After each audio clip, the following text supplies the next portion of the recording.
귓속이 찢어질 것 같았습니다. 뒤에서 최강혁의 목소리가 무전기를 타고 울려왔습니다. 리태성, 이 변절자 새끼, 당장 멈춰라. 내가 직접 격추하겠다. 전투기 경보음이 미친 듯이 울렸습니다. 미사일이었습니다. 저는 조종관을 힘껏 꺾으며 회피했습니다. 등줄기를 따라 식은땀이 주르륵 흘러내렸습니다. 손에 땀이 흥건했지만 조종관을 놓을 수는 없었습니다. 어머니, 저 정말 살고 싶습니다. 새벽 4시에 일어났을 때만 해도 오늘이 제 인생의 마지막 날이 될 줄 알았습니다. 아니, 어쩌면 새로운 인생의 첫날이 될 수도 있었습니다. 30년을 살았던 북한 땅을 떠나는 날이었으니까요. 브리핑룸에서 편대장이 말했습니다. 오늘은 최고사령관 동지의 전용기 호위 임무다.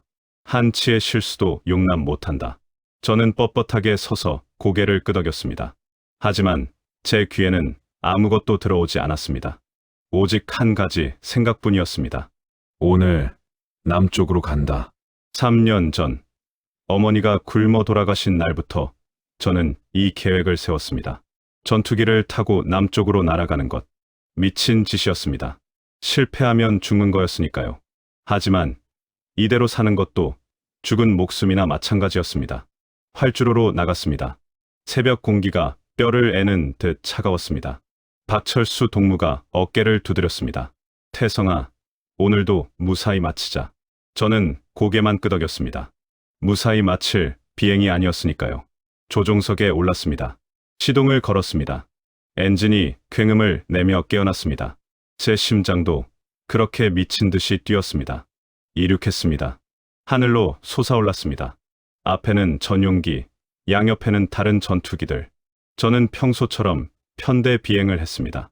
하지만 머릿속으로는 카운트다운을 하고 있었습니다. 이제 5분, 4분, 3분. 그리고 그 순간이 왔습니다. 저는 무전기를 껐습니다. 조종관을 돌렸습니다. 기수가 남쪽을 향했습니다. 심장이 터질 것 같았습니다. 리태성 동무, 지금 뭐 하는 거야? 박철수의 다급한 목소리가 들렸습니다. 저는 대답하지 않았습니다. 그저 속도를 올렸습니다. 전투기가 남쪽을 향해 돌진했습니다. 무전기에서 편대장의 고함이 터져 나왔습니다.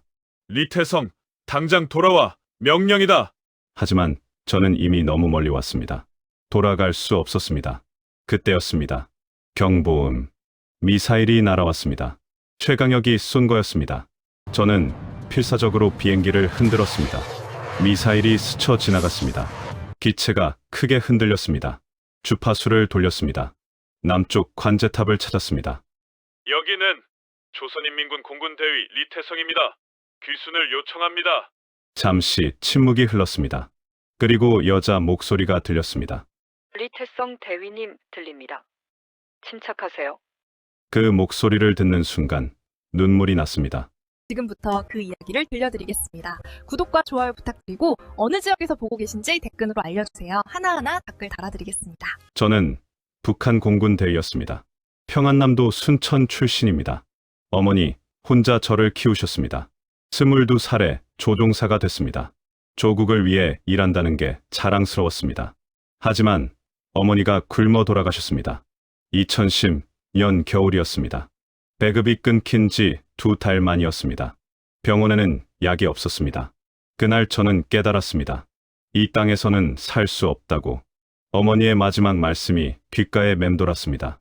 태성아, 너만이라도 살아라. 그래서 저는 날았습니다. 남쪽을 향해.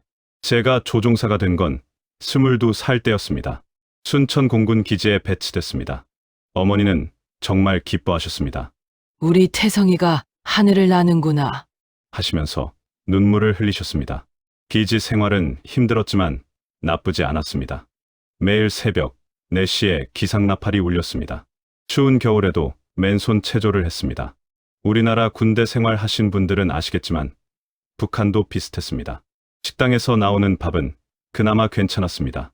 옥수수밥에 된장국 한 그릇. 일반 인민들은 배급도 제대로 못 받는데 군인들은 먹을 게 있었으니까요. 그래서 저는 감사했습니다. 전투기 훈련이 시작됐습니다. 처음 조종석에 앉았을 때 그 떨림을 잊을 수 없습니다. 계기판의 불빛들, 조종관의 차가운 감촉, 엔진의 굉음, 모든 게 설레었습니다. 하늘로 처음 날아올랐을 때 저는 울었습니다. 감격해서였습니다. 아, 내가 정말 하늘을 나는구나.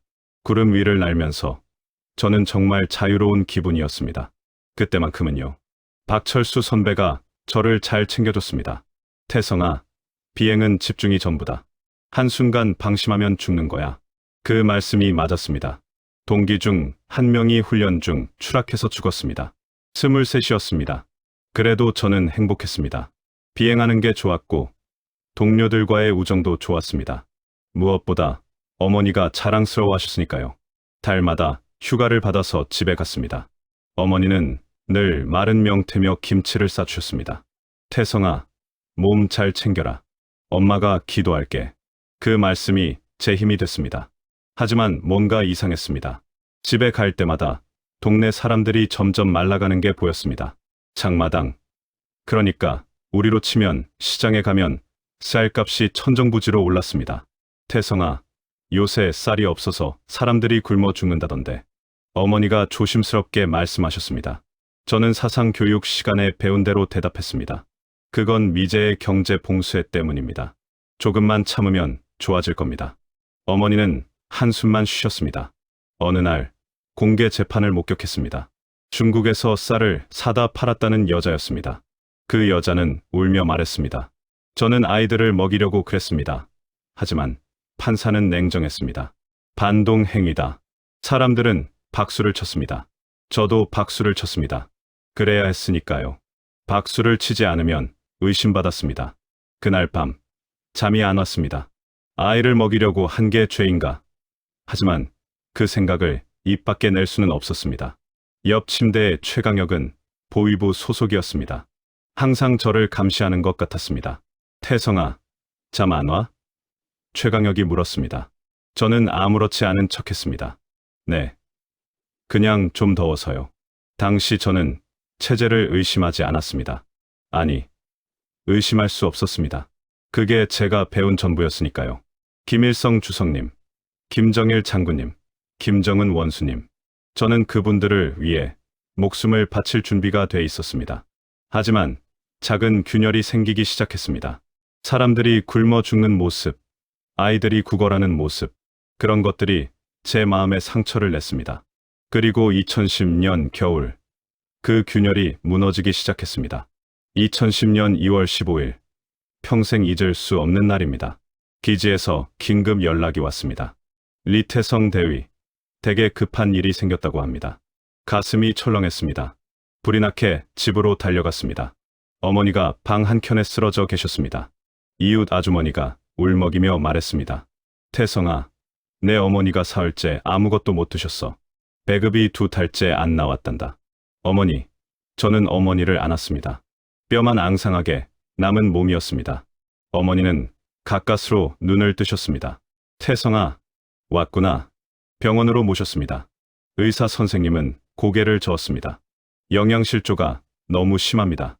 약도 없고요. 약 하나를 구하기가 하늘의 별 따기였습니다.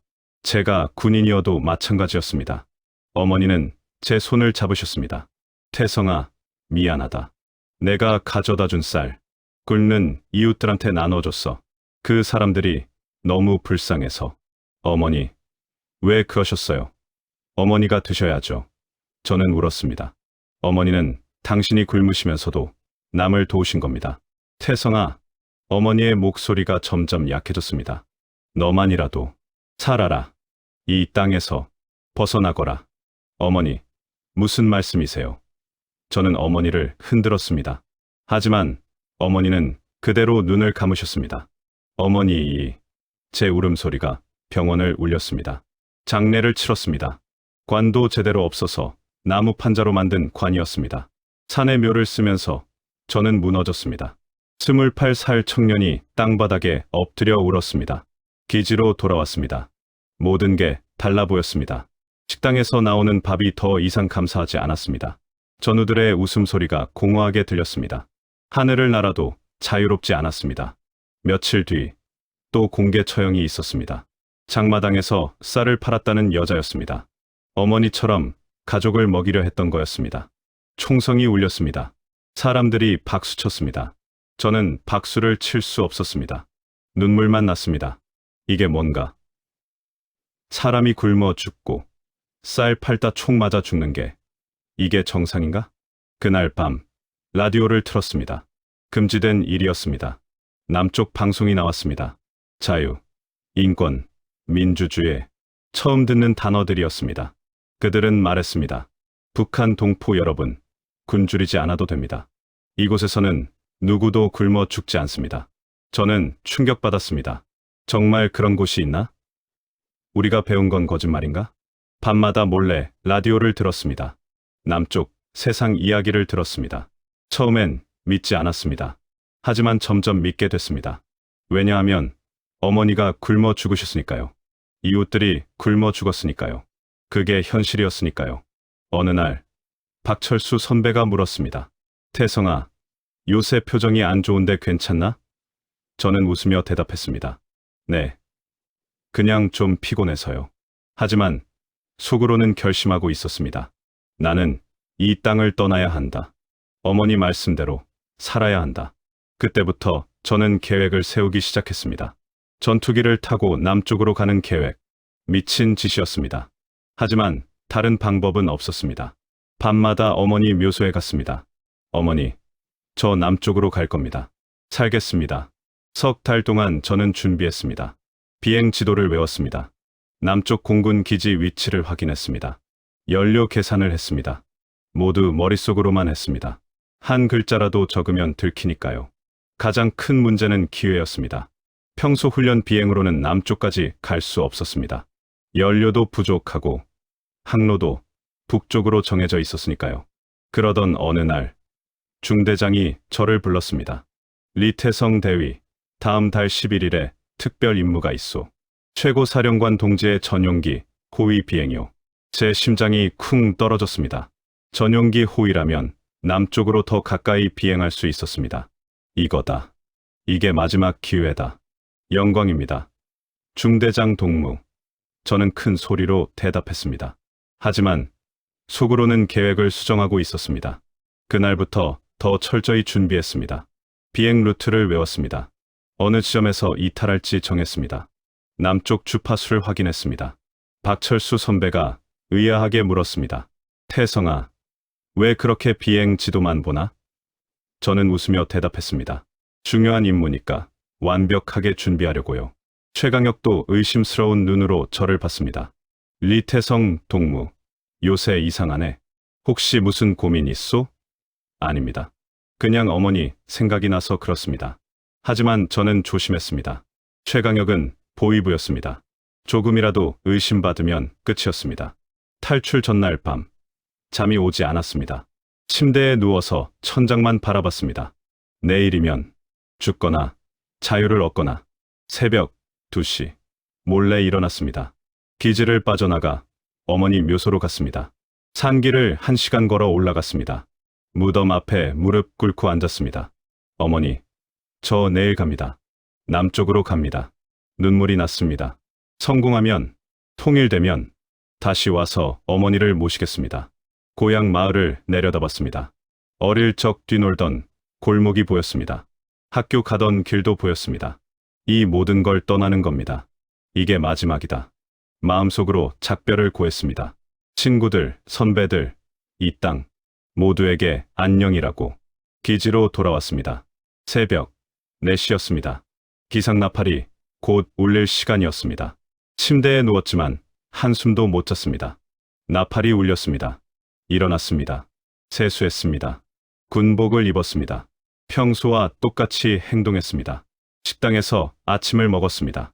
옥수수밥과 된장국. 마지막 북한 음식이 될 거였습니다. 천천히 먹었습니다. 맛을 기억하려고요. 브리핑룸으로 갔습니다. 중대장의 지시를 들었습니다. 오늘 임무는 최고사령관 동지의 전용기 호위다. 한치의 실수도 없어야 한다. 네. 저는 큰 소리로 대답했습니다. 하지만 제 귀에는 아무것도 들어오지 않았습니다. 활주로로 나갔습니다. 전투기가 기다리고 있었습니다. 정비사 동무가 말했습니다. 대위 동무, 오늘도 무사 귀환하시오. 저는 고개만 끄덕였습니다. 조종석에 올랐습니다. 안전벨트를 맸습니다. 헬멧을 썼습니다. 시동을 걸었습니다. 엔진이 깨어났습니다. 제 심장도 미친 듯이 뛰었습니다. 손이 떨렸습니다. 하지만 조종관은 꽉 잡았습니다. 관제탑에서 이륙 허가가 떨어졌습니다. 이륙을 허가한다. 조종관을 당겼습니다. 전투기가 활주로를 달렸습니다. 점점 빨라졌습니다. 그리고 땅을 박차고 하늘로 솟아올랐습니다. 어머니, 저 갑니다. 살겠습니다. 비행기에서 내렸을 때 다리가 후들거렸습니다. 한 장교가 다가왔습니다. 리태성 대위님, 대한민국에 오신 걸 환영합니다. 그 말을 듣는 순간 저는 그 자리에 주저앉아 울었습니다. 30년을 살았던 땅을 떠나왔습니다. 어머니도, 고향도, 친구들도 모두 두고 왔습니다. 하지만 후회는 없었습니다. 군인들이 저를 부축해서 건물 안으로 안내했습니다. 복도를 한참 걸어가니 작은 방이 나왔습니다. 창문도 없고 회색 벽뿐인 방이었습니다. 박중령이라는 분이 들어오셨습니다. 리태성 씨, 고생 많으셨습니다. 이제부터 조사를 받으셔야 합니다. 당연한 일이었습니다. 저 같은 사람이 진짜인지 확인해야 하니까요. 혹시 북한 보위부의 지시로 온 건 아닙니까? 첫 질문이었습니다. 제 머리가 하얘졌습니다. 목숨 걸고 넘어왔는데 의심을 받다뇨. 아닙니다. 저는 정말 살고 싶어서 왔습니다. 제 목소리가 떨렸습니다. 어머니가 굶어 돌아가셨습니다. 저는 더 이상 그곳에서 살 수 없었습니다. 박중령님은 제 눈을 가만히 보시다가 고개를 끄덕이셨습니다. 천천히 이야기해보세요. 그렇게 저는 제 이야기를 다 했습니다. 어머니 이야기, 굶주림 이야기, 공개 처형 이야기, 모든 걸 털어놨습니다. 조사는 한 달 동안 계속됐습니다. 같은 질문을 10번도 넘게 받았습니다. 힘들었지만 이해했습니다. 나만도 조심해야 하니까요. 한 달 뒤, 박중령님이 다시 오셨습니다. 조사가 끝났습니다. 이제 정착 교육을 받으실 겁니다. 가슴이 확 트이는 것 같았습니다. 하나원이라는 곳으로 갔습니다. 탈북자들이 남한 생활을 배우는 곳이었습니다. 거기서 처음으로 다른 탈북자들을 만났습니다. 함경도에서 온 아주머니, 평양에서 온 청년, 모두 목숨 걸고 넘어온 사람들이었습니다. 신기한 교육들이었습니다. 은행 사용법, 지하철 타는 법, 편의점 이용법. 저한테는 모두 새로운 세상이었습니다. 특히 신용카드라는 게 뭔지 이해하는데 한참 걸렸습니다. 어느 날 선생님이 저를 부르셨습니다. 리태성 씨, 조종사 경력을 살릴 수 있을 것 같아요. 공군에서 교관 자리를 제안했습니다. 귀를 의심했습니다. 다시 하늘을 날 수 있다고요? 석 달간의 교육을 마치고 아파트를 배정받았습니다. 처음으로 제 집이 생긴 겁니다. 작은 원룸이었지만 천국 같았습니다. 난방도 되고 물도 나오고 전기도 24시간 들어왔습니다. 첫날 밤 편의점에 갔습니다. 밤 11시인데도 불이 환하게 켜져 있었습니다. 들어가 보니 음식이 가득했습니다. 삼각김밥, 컵라면, 빵, 우유. 북한에서는 상상도 못할 광경이었습니다. 삼각김밥 하나를 샀습니다. 1,000원. 북한 돈으로 치면 큰 돈이지만 여기선 누구나 살 수 있는 가격이었습니다. 집에 와서 먹는데 눈물이 났습니다. 아, 이게 자유구나. 다음 날부터 공군 교육 사령부에 출근했습니다. 저는 민간인 교관이 됐습니다. 북한에서는 대위였는데 계급은 없어졌습니다. 하지만 전혀 아쉽지 않았습니다. 젊은 학생 조종사들을 가르쳤습니다. 이렇게 기술을 드는 겁니다. 천천히, 하지만 정확하게요. 그 아이들의 눈빛을 보면 제가 어릴 적 꿈꾸던 모습이 보였습니다. 밤이 되면 외로웠습니다. 어머니 생각이 났습니다. 고향 생각이 났습니다. 북한에 남겨둔 친척들은 어떻게 됐을까? 제 탈북 때문에 고생하는 건 아닐까? 그런 생각을 하면 잠이 안 왔습니다. 하지만 후회는 하지 않았습니다. 저는 자유를 찾았습니다. 이제는 제가 원하는 삶을 살 수 있습니다. 어머니가 바라셨던 대로 저는 살아남았습니다. 1년이 지났습니다. 저는 이제 이태성이라는 이름으로 살고 있습니다. 리태성에서 이태성. 한 글자 차이지만 완전히 다른 사람이 됐습니다. 제 일과는 이렇습니다. 아침 7시에 일어나서 편의점에서 산 빵과 우유로 아침을 먹습니다. 그리고 공군 교육사령부로 출근합니다. 북한에서는 새벽 4시에 일어나는데 지금은 훨씬 여유롭습니다. 시뮬레이터 교관 일이 정말 좋습니다. 교관님, 이렇게 하는 게 맞나요? 학생들이 물으면 저는 친절하게 알려줍니다. 북한에서는 상상도 못할 일입니다. 어느 날 한지연이라는 여자 장교가 저를 찾아왔습니다. 이태성 교관님, 어머니가 운영하시는 방송에 나와 주실 수 있으세요? 무슨 방송인데요? 북한 주민들을 위한 라디오 방송입니다. 통일의 노래라고요. 그 말을 듣는 순간 가슴이 뛰었습니다. 며칠 뒤 방송국 스튜디오에 갔습니다. 한지연 씨 어머니는 따뜻한 분이셨습니다. 이태성 씨 이야기는 많은 분들에게 희망이 될 거예요. 방송이 시작됐습니다. 안녕하십니까? 저는 이태성입니다. 1년 전에 전투기를 타고 남한으로 왔습니다. 제 목소리가 떨렸지만 계속 말했습니다. 북한에 계신 동무 여러분, 제가 이곳에서 본 건 정말 놀라웠습니다. 사람들이 굶지 않습니다. 밤 12시에도 가게가 열려 있고 원하는 걸 살 수 있습니다. 그리고 무엇보다 자유롭게 말할 수 있습니다. 눈물이 났습니다. 저는 어머니를 굶겨 죽게 했습니다. 북한에서는 아무것도 할 수 없었습니다. 하지만 여기서는 다릅니다. 제가 노력하면 제가 원하는 삶을 살 수 있습니다. 방송이 끝나고 한지연 씨 어머니가 제 손을 잡아주셨습니다. 잘하셨어요. 북한에 계신 분들이 힘을 얻으셨을 거예요. 며칠 뒤 공군 기념식에 참석했습니다. 박중령님을 다시 만났습니다. 이태성 씨, 수고 많으셨습니다. 표창장을 주셨습니다. 아, 내가 정말 이 땅의 사람이 됐구나. 요즘 가끔 명동에 나갑니다.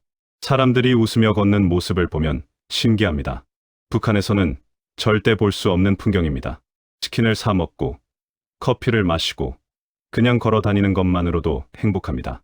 하지만 밤에는 여전히 외롭습니다. 하늘을 보면 북쪽 생각이 납니다. 제가 두고 온 사람들, 아직도 굶주리고 있을 친구들, 그들에게 미안한 마음이 듭니다. 어느 날 꿈을 꿨습니다. 어머니가 나타나셔서 말씀하셨습니다. 태성아, 잘했다. 내가 살아서 다행이다. 꿈에서 깨어나니 베개가 젖어 있었습니다. 저는 지금 생각합니다. 언젠가 통일이 되면 다시 고향에 갈 수 있을까요? 어머니, 산소에 가서 절하고 어머니, 저 잘 살았습니다라고 말할 수 있을까요? 자유가 뭔지 이제 압니다. 자유는 단순히 배불리 먹는 게 아닙니다. 내가 원하는 걸 선택하고 내 생각을 말하고 내 꿈을 꿀 수 있는 겁니다. 북한에 계신 동포 여러분, 희망을 잃지 마세요. 언젠가 우리 모두 같은 하늘 아래서 웃을 날이 올 겁니다. 통일이 되면 저는 여러분을 안아드리고 싶습니다. 고생 많으셨습니다 라고 말하고 싶습니다. 저는 오늘도 하늘을 봅니다. 자유로운 하늘입니다. 북한에서는 감시받으며 날았지만 여기서는 진짜 자유롭게 납니다. 어머니, 감사합니다. 저를 여기까지 보내주셔서 어머니의 마지막 말씀대로 저는 살았습니다. 그리고 잘 살고 있습니다. 북한 하늘과 남한 하늘은 같습니다. 언젠가 그 하늘 아래 우리 모두가 하나 되는 날이 오길 기도합니다. 그날까지 저는 여기서 열심히 살겠습니다. 자유롭게, 당당하게, 감사하며. 평양 상공 1만 피트. 북한군 조종사 윤새벽의 손은 조종관을 움켜쥔 채 땀으로 흠뻑 젖어 있었습니다. 무전기에서 즉시 회항하라 는 다급한 명령이 들려왔지만 그녀는 기술을 남쪽으로 틀었죠. 바로 그 순간 삐익! 날카로운 경고음과 함께 레이더 화면에 붉은 점이 나타났습니다. 미사일 추적 신호였어요. 과연 그녀는 죽음의 추격을 뚫고 자유의 하늘에 도착할 수 있었을까요? 제 이름은 윤새벽. 올해 2025년 49에 북한을 떠나 남한에 왔어요. 작년 겨울까지 평양에서 전투기 조종사였습니다. 고향은 함흥이에요. 80년대 어린 시절엔 배급도 나왔어요. 어머니 손잡고 장마당 가면 명태식혜 냄새 나고 함흥냉면 아주머니가 새벽아 하셨죠. 그땐 몰랐어요. 그게 마지막 평온이란 걸요. 2024년 겨울 훈련 후 숙소 돌아오니 75 아버지가 계셨어요. 은퇴한 공군 간부셨는데 몸이 약해지셨거든요. 그 겨울은 추웠어요. 석탄은 구하기 힘들고 전기는 하루 2시간 뿐이었죠. 차라도 끓여드리려 했지만 장마당 차 한 봉이 쌀 3킬로 값이었어요. 쌀값도 천정부지였고요. 2020년 전염병 후 중국 무역 끊기고 다 어려워졌거든요. 새벽아, 아버지가 부르셨어요. 하늘 위에선 세상이 다르게 보이지 않니? 아버지 눈엔 슬픔이 있었어요. 그냥 익숙한 풍경인데요. 아버지는 한숨만 쉬셨죠. 창밖 평양 불빛이 예전보다 적었어요. 하지만 전 체제를 의심 안 했어요. 우리 할아버지는 6.25 때 남쪽 가족과 헤어지셨단다. 분단 70년 넘었는데. 아버지 말씀에 서늘했어요. 왜 갑자기 그런 얘기를 하실까요? 제 마음에 작은 물음표가 떠올랐습니다. 그게 시작이었어요. 그날은 박선영 동무와 편대 비행 훈련이 있던 날이었어요. 선영이는 20년 함께한 동료였죠. 그날도 서로 눈짓으로 신호 주고받으며 이륙했습니다. 그게 마지막이 될 줄 몰랐어요. 얼마 안 가 무전기에서 선영이 목소리가 들렸어요. 기체 이상 제어 안 됩니다. 제 눈앞에서 선영이 전투기가 연기 뿜으며 추락했어요. 거대한 굉음과 함께요. 온몸이 얼어붙었죠. 급히 사고 현장 달려갔지만 보위부가 이미 통제선 쳤더군요. 박선영 동무는 어떻게 됐습니까? 물었지만 돌아가시오. 국가보위성 관할입니다. 냉정하게 말했어요. 며칠 뒤 보위부 조사실로 불려갔어요. 리명철 간부가 말했죠. 박선영 동무 사고는 조종 미숙입니다요. 더 캐묻지 마시오. 조종 미숙이라고요? 20년 경력이요? 기체 결함이라면 왜 이렇게 통제합니까요? 제가 따지자 리명철은 차갑게 웃었어요. 동무 오빠 윤태양이 불순 사상으로 조사받는다는 거 아십니까요? 심장이 쿵 내려앉았어요. 그날 밤 몰래 보위부 근처 맴돌았어요. 리명철이 선영이 어머니와 나오는 걸 봤죠. 어머니는 무릎 꿇고 애원했어요. 제발 제 딸 명예만은 지켜주십시오요. 리명철은 서류 내밀며 말했어요. 조종 미숙으로 서명하면 가족 불이익 없을 겁니다요. 그 광경 보며 온몸이 떨렸어요. 선영인 실력 있는 조종사였어요. 기체 낡아서 그런 건데 죽은 사람 탓이라니요. 우리 어머니는 90년대 고난의 행군 때 약 한 알 못 구해 돌아가셨어요. 그때도 이랬죠. 체제는 사람 목숨보다 체면이 중요한 거예요. 6.25 때 우리 할아버지는 전우 위에 목숨 바치셨다는데 지금은 동료 명예도 안 지켜줘요. 49까지 이 체제 믿었는데 다 헛된 거였어요. 가슴속에서 뜨거운 분노가 치밀었습니다. 더 이상 이곳엔 못 있겠다는 생각이 들었어요. 그 뒤로 모든 게 더 나빠졌어요. 2025년 초 겨울이 지나가는데 오빠 소식이 들려왔습니다. 태양 오빠가 남조선 드라마 봤다고 조사받는다더군요. 고등학교 교사였던 오빠가요.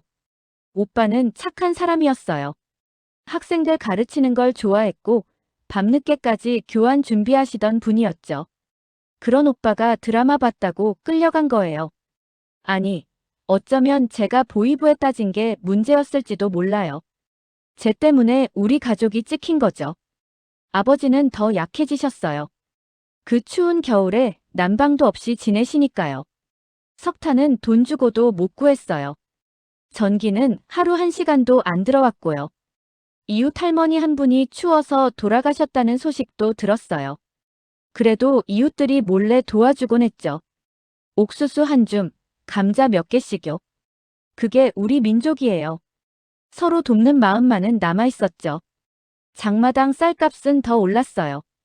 중국 무역이 끊긴 이후로 모든 물가가 천정부지였거든요. 하루 한 끼도 힘든 사람들이 많았어요. 손발이 얼어 터지는 겨울이었죠. 약 한 알 구하기도 하늘의 별 따기였고요. 어느 날 아버지가 제 손을 꽉 잡으시며 말씀하셨어요. 새벽아, 이제 내 오빠는 돌아오지 못할 거다. 정치범 수용소로 간다더구나. 그 말씀에 저는 무너져 내렸어요. 오빠가요? 착한 우리 오빠가요? IMF 때 나만도 어려웠다지만 사람이 굶어 죽진 않았잖아요. 제가 울먹이며 말했어요. 여긴 너무 달라요, 아버지. 사람이 사람답게 못 살아요. 아버지는 눈물 글썽이시며 말씀하셨죠.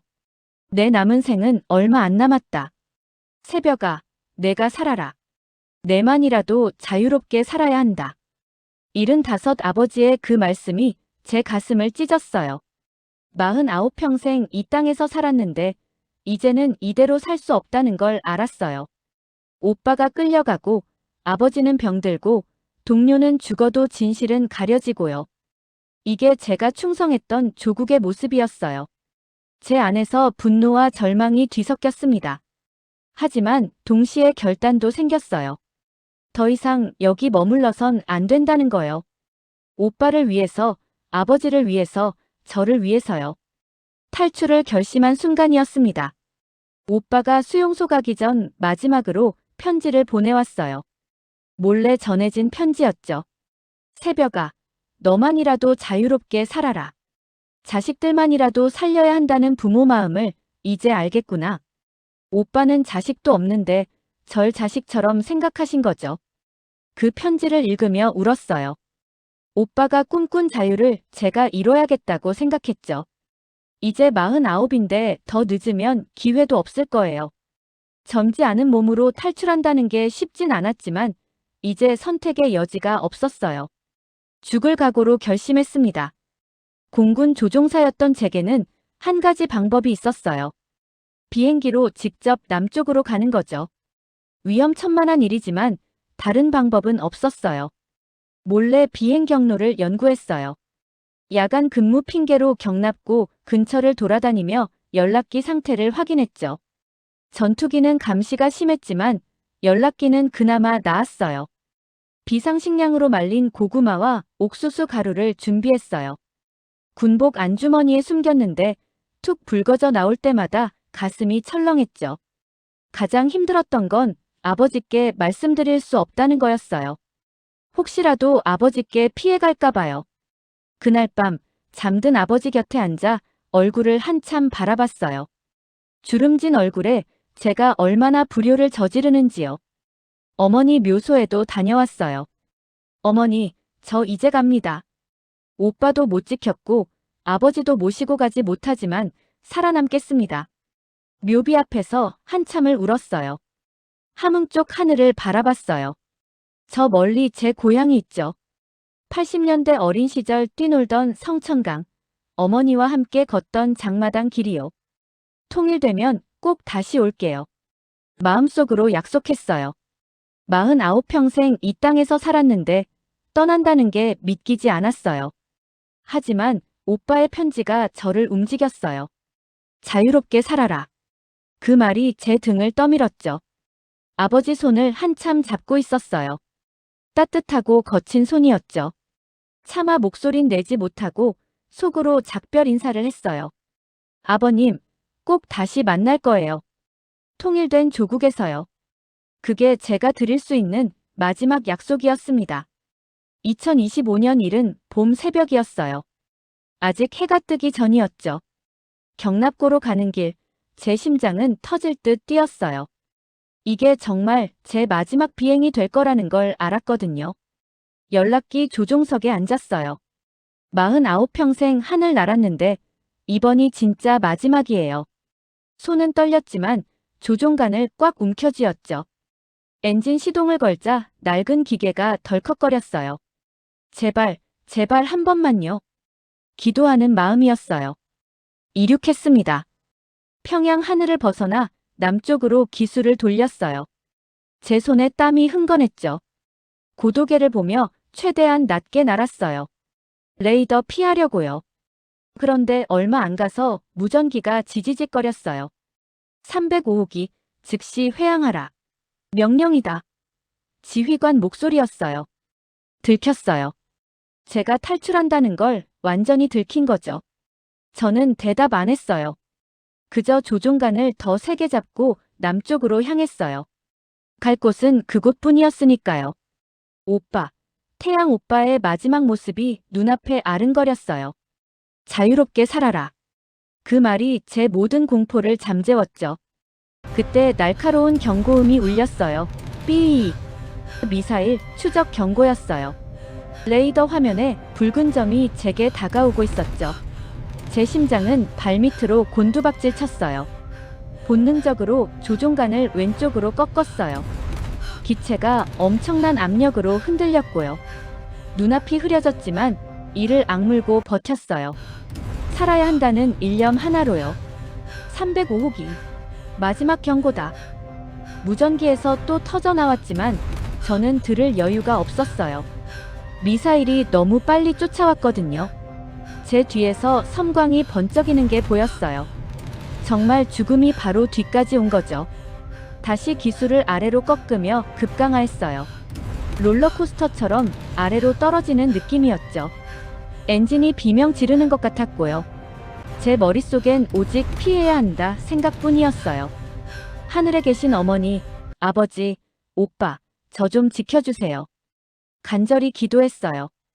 49평생 하늘 날았는데 이렇게 죽을 순 없었어요. 오빠 꿈을 이뤄야 했거든요.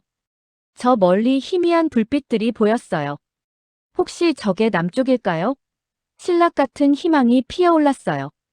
하지만 제 뒤를 쫓는 미사일은 여전했죠. 아직 끝난 게 아니었어요. 온 힘을 다해 속도를 높였습니다. 오직 앞으로만 나아갔어요. 그런데 그때였어요. 계기판 불빛 중 하나가 깜빡이기 시작했어요. 연료 경고등이었죠. 붉은 빛이 섬뜩하게 깜빡였어요. 심장이 쿵 내려앉았어요. 아직 한참 남았는데 벌써 연료가 바닥이라니요. 연료 게이지를 봤어요. 눈금이 거의 바닥이었죠. 믿을 수 없다는 듯 몇 번이나 눈 비볐지만 현실은 안 바뀌었어요. 엔진에서 둔탁한 소리가 들렸고 기체가 흔들리기 시작했죠. 온몸의 피가 차갑게 식어갔어요. 이대로 추락하나요? 오빠가 일러준 자유가 여기까지였나요? 오빠가 저 위에 희생했는데 제가 이렇게 허무하게 끝나는 건가 싶었어요. 오빠의 마지막 모습이 떠올랐어요. 자유롭게 살아라. 그 목소리가 귓가에 울렸죠. 아니에요. 이대로 포기할 순 없어요. 오빠 뜻을 이어야 해요. 제 목숨 하나로 끝날 문제가 아니었으니까요. 마지막 힘을 다해 조종간을 움켜쥐었어요. 계기판을 다시 확인하고 비상 절차를 떠올렸죠. 엔진 완전히 멎기 전에 활공이라도 해야 했어요. 49평생 배운 기술이 이럴 때 쓰이는구나 싶었죠. 손끝이 떨려 비상 매뉴얼이 제대로 안 보였지만 한 글자 한 글자 집중했어요. 비상 연료 펌프, 엔진 재시동, 최악의 탈출 절차까지요. 모든 가능성을 되짚었어요. 우리 민족은 6.25도 이겨냈어요. 고난의 행군도 버텼죠. 저도 할 수 있어요. 49살이지만 아직 포기하기엔 일러요. 이 나이에 다시 시작하려면 꼭 살아남아야 해요. 차가운 조종간 감촉이 제 정신을 붙잡았어요. 기체는 계속 요동쳤고 고도가 낮아지는 게 느껴졌어요. 저 멀리 희미하게 국경선이 보이는 것 같았어요. 그 선만 넘으면 되는데 왜 이렇게 멀게 느껴질까요? 입술이 바짝 말라붙었고 숨쉬기도 힘들었어요.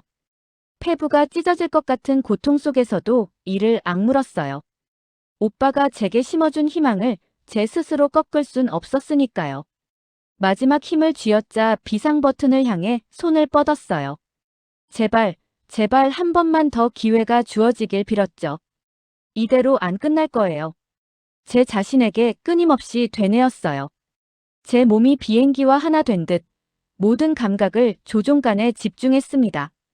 활주로가 눈앞에 보였어요. 조금만 더요. 조금만 더 버티면 돼요. 온몸에 힘을 쥐어짜 조종간을 당겼어요. 바람은 미친 듯이 기체를 흔들었고 계기판 불빛들이 번개처럼 깜빡였죠. 심장이 귓가에서 천둥처럼 울렸어요. 활주로가 점점 커졌어요. 랜딩 기어 확인할 새도 없이 기체는 쿵 하고 땅바닥에 내던져지는 듯 했죠.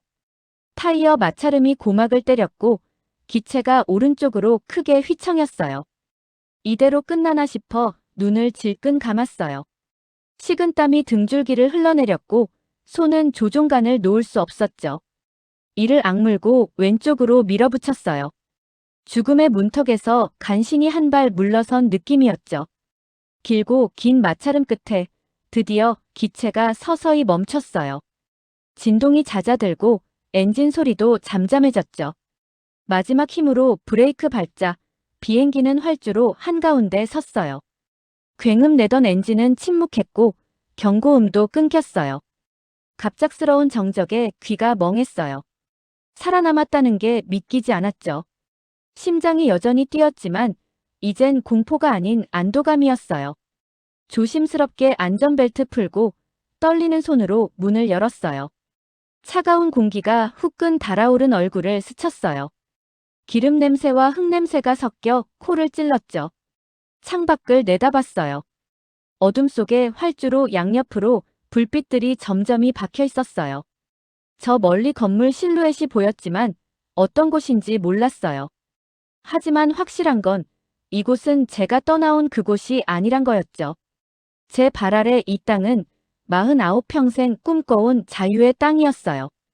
오빠와 함께 꿈꾼 세상이었죠. 굳게 닫혔던 마음에 희망의 불씨가 피어올랐어요.